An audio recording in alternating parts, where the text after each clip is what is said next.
De quoi nous parles-tu aujourd'hui ? Alors aujourd'hui, je vais vous parler d'un film assez peu connu qui est sorti en France en 77, à savoir Les Duellistes de Ridley Scott. Pour ceux qui ne connaissent pas, Thomas, est-ce que tu peux nous en dire plus ? Alors, le film est tiré d'une nouvelle de Joseph Conrad qui s'appelle intitulée Le Duel.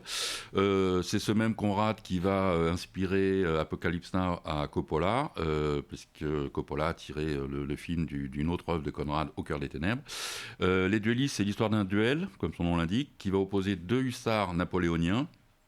Duel à répétition qui va perdurer, tandis que chacun monte en grade et que l'histoire avec un grand H avance, puisque ce duel va continuer au-delà même de l'exil de Napoléon à Sainte-Hélène.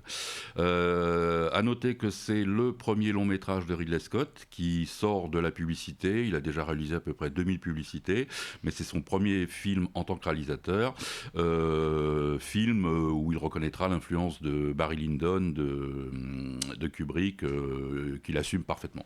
Quels sont les comédiens à l'affiche de ce film ? Alors, à l'affiche, on a Keith Carradine, le frère de David, le Kwai Chang Caine de Kung Fu, et fils tous les deux du grand John Carradine, grand vétéran d'Hollywood. On a également Harvey Keitel, qui vient d'achever Taxi Driver. En fait, la Paramount avait proposé à Ridley Scott 4 noms, parmi lesquels choisir ses 2 interprètes principaux. Donc il a choisi ces 2-là. Les 2 autres qui étaient pressentis, c'était Oliver Reed et Michael York. Alors je sais que vous êtes friand d'anecdotes, Thomas.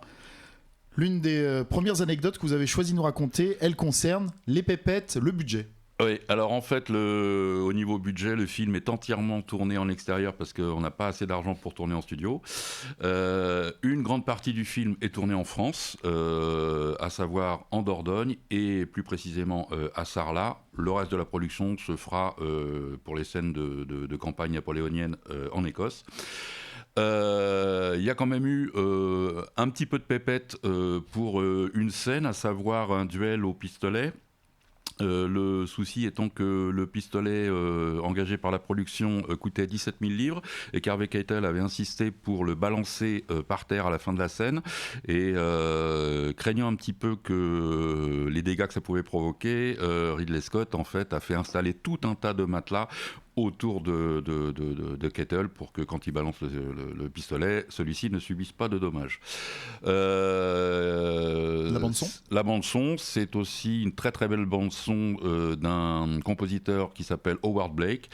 Et je recommande en particulier la dernière scène où Harvey Keitel contemple la Dordogne en contrebas, sous un ciel très nuageux, et vous avez cette magnifique musique, bande-son de Howard Blake.